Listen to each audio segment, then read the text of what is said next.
Halo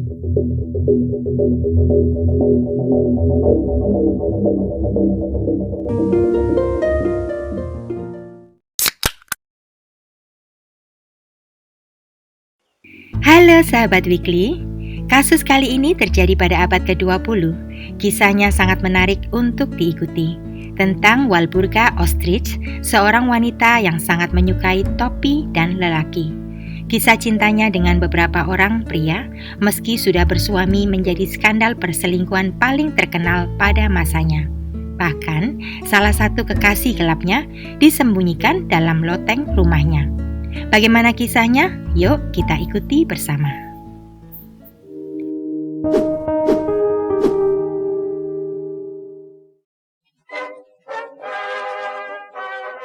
Walburga lahir di Jerman pada tahun 1880. Dia kemudian pindah ke Amerika dan tinggal di daerah Midwest, area peternakan yang miskin. Saat memasuki usia 20 tahunan, kehidupan Walburga mulai membaik setelah menikahi Fred Ostrich, seorang laki-laki kaya raya pemilik pabrik celemek di Milwaukee. Zaman itu, celemek memang populer karena semua orang memasak di rumah, membuat celemek Fred laris manis dan bisnisnya untung besar. Tetapi, seperti ada istilah yang mengatakan uang tidak bisa membeli kebahagiaan, itulah yang dialami oleh Walburga. Meski hidupnya sekarang bergelimang harta, tetapi dia kesepian dan tidak bahagia di ranjang. Fred adalah seorang pengusaha sukses yang gila kerja. Seluruh waktunya habis untuk mengurus bisnisnya, dan dari sedikit waktu yang tersisa, Fred memilih menenggelamkan diri dalam gelas minuman. Kisah hidup Walburga yang rumit dimulai pada musim gugur tahun 1913. Wanita kesepian itu mengeluh tentang mesin jahitnya yang rusak. Fred pun berjanji akan mengirimkan seorang tukang reparasi mesin dari pabrik celemeknya untuk membetulkan mesin jahit Walburga. Pria itu adalah Otto Sandhuber, seorang laki-laki berusia belasan tahun yang terlihat sangat ranum di mata Walburga yang kesepian. Otto yang polos tidak tahu bahwa kunjungannya hari itu akan merubah jalan hidupnya. Walburga membukakan pintu untuk Otto dengan penampilan yang sangat menggoda. Bocah lugu itu pun masuk ke dalam rumah dan ke dalam jeratan cinta sang ibu bos. Hari itu bukan mesin jahit yang bergoyang, tetapi ranjang Walburga yang sudah lama tak tersentuh.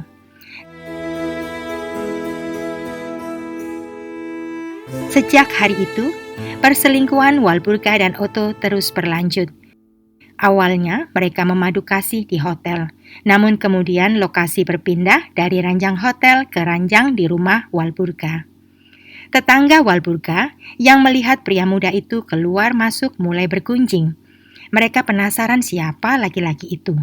Walburga pun mengarang cerita bahwa Otto adalah saudara tirinya yang miskin.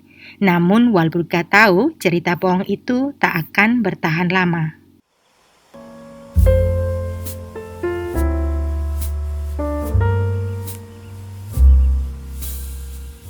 Muncul ide gila di kepalanya. Otto harus tinggal di rumahnya.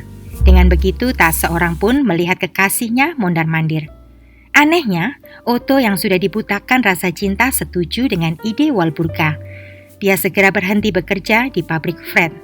Setelah itu, Otto segera pindah ke loteng rumah mewah mantan bosnya Fred Ostrich dan hidup bersembunyi di sana. Meski awalnya tidak mudah, Otto dengan cepat menyesuaikan diri dengan kehidupan barunya. Setiap pagi bila Walburga mengunjunginya, Otto sibuk melayani mantan istri bosnya itu. Di malam hari, Otto menyibukkan diri menulis cerita fiksi yang ingin diterbitkannya suatu hari nanti. Terkadang tengah malam saat semua orang tidur, Otto keluar dari loteng dan berjalan-jalan di dalam rumah. Fred punya banyak minuman dan cerutu berkualitas. Otto mencicipi semuanya.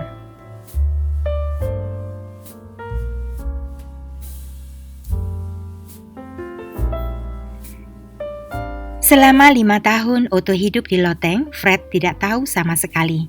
Pria itu pergi pagi dan pulang malam, seringkali sudah dalam kondisi mabuk. Meski demikian, Fred mulai merasakan kehadiran sosok lain di rumahnya. Dia melihat cerutunya berkurang secara misterius. Fred juga sering mendengar suara-suara aneh dari loteng rumahnya. Fred paranoid dan ketakutan mengira rumahnya berhantu. Saking takutnya, pada tahun 1918, Fred pun mengusulkan pindah ke Los Angeles. Walburga setuju, dengan syarat rumah barunya nanti harus memiliki loteng.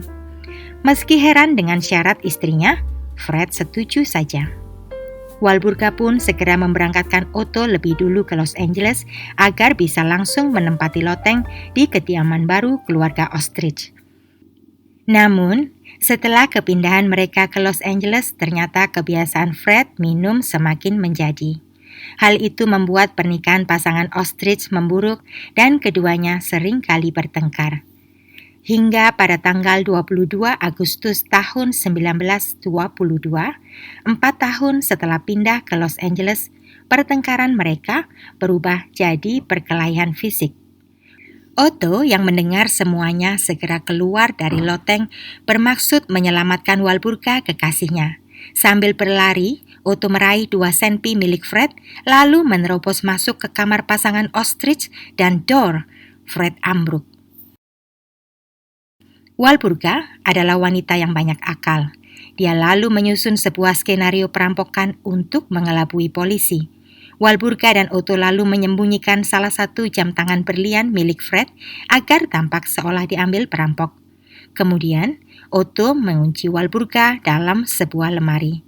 Setelah itu, Otto kembali bersembunyi di loteng dan Walburga pun berteriak sekencang-kencangnya sampai polisi tiba. Walburga adalah seorang pemain watak yang baik, hingga polisi langsung percaya cerita bohong wanita itu tanpa merasa perlu memastikan kebenaran cerita Walburga.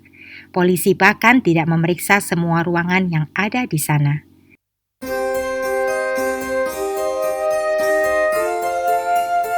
Setelah kematian suaminya, Walburga pun mewarisi seluruh kekayaan Fred dan membeli rumah besar lain yang juga memiliki loteng. Sebenarnya saat itu Otto tidak lagi perlu bersembunyi di loteng. Tetapi mungkin karena sudah terbiasa dan merasa nyaman, pria itu memilih tetap tinggal di loteng rumah baru Walburga. Cerita fiksi yang selama ini ditulis Otto akhirnya diterbitkan dan pria itu mendapat cukup uang untuk membeli sebuah mesin ketik. Dia melanjutkan hasratnya untuk menulis di loteng rumah baru Walburga. Sementara itu, Walburga menjalin hubungan baru dengan pengacara propertinya Herman S. Shapiro. Walburga tampaknya mulai ceroboh. Dia memberikan arloji berlian milik Fred yang seharusnya diambil perampok. Saat melihat arloji Fred, Herman terkejut dan mencurigai kekasihnya. Tetapi situasi segera dikendalikan oleh Walburga hingga Herman pun tidak bertanya lagi. Namun seiring berjalannya waktu, Walburga kembali merasa kesepian. Herman ternyata tidak jauh berbeda dari Fred. Pengacara itu juga gila kerja. Walburga tidak suka kesepian. Tanpa menunggu lama, Roy Klum, kekasih ketiga Walburga, hadir dalam hidupnya. Roy akan mengisi kesepian Walburga di saat Herman, kekasihnya yang lain, tidak bisa. Saat itu, Walburga berencana menyingkirkan senpi yang digunakan Otto saat kematian Fred. Dengan memberikan alasan senpi itu mirip dengan senpi perampok, Walburga meminta kekasih ketiganya untuk membuangnya. Bodohnya, Roy percaya dengan alasan itu, kemudian melemparkannya ke lubang tar di daerah La Brea. Kemudian, dengan alasan bodoh yang sama, Walburga meminta tolong seorang laki-laki tetangganya membuang senpi kedua, dan lagi-lagi pria itu bersedia. Walburga benar-benar ceroboh. Ketika hubungannya dengan Roy putus, pria itu segera melaporkan perbuatan mantan kekasihnya sambil membawa senpi yang dibuangnya di lubang tar. Pria tetangga Walburga juga datang ke polisi untuk melaporkan senpi kedua. Walburga sempat ditangkap atas laporan dua pria itu, namun dibebaskan karena senpi yang dijadikan barang bukti sudah berkarat sehingga sulit membuktikan kejahatan Walburga. Sebelum dibebaskan, Walburga khawatir tentang kondisi Otto yang sampai saat itu masih berada di loteng. Wanita itu kemudian memohon pada Herman, kekasih pengacaranya, untuk membawakan makanan pada Otto yang disebutnya sebagai saudara tirinya yang miskin, serta memintanya menyampaikan pesan agar Otto segera lari menyelamatkan diri. Saat Otto bertemu dengan Herman, dia cemburu. Dengan sengaja Otto menceritakan kepada Herman bahwa dia juga adalah kekasih Walburga. Namun Herman tidak peduli. Dia kemudian menyampaikan pesan Walburga agar Otto segera keluar dari loteng dan lari menyelamatkan dirinya. Otto pun melarikan diri ke Kanada. Setelah Walburga dibebaskan, Herman, kekasih pengacaranya, tetap setia mendampingi Walburga dan memutuskan tinggal bersama wanita itu.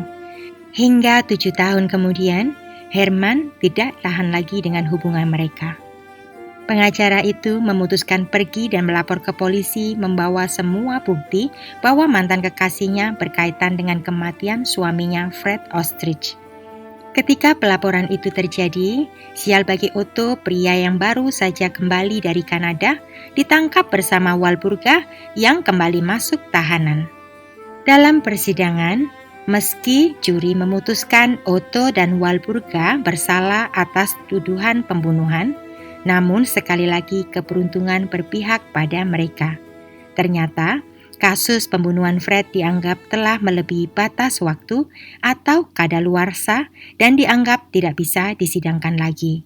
Walburga dan Otto pun dibebaskan. Setelah bebas, Walburga kembali menjalin hubungan dengan pria baru selama 30 tahun berikutnya. Walburga dan kehidupannya yang penuh warna berakhir pada tahun 1961 saat wanita itu menginjak usia 80 tahun, tepat 2 hari setelah mendaftarkan pernikahan dengan kekasih terakhirnya. Demikianlah akhir kisah penuh petualangan Walburga, sang wanita penakluk pria. Semoga Walburga beristirahat dengan tenang ya. Stay safe, stay healthy, and see you in the next case. Terima kasih.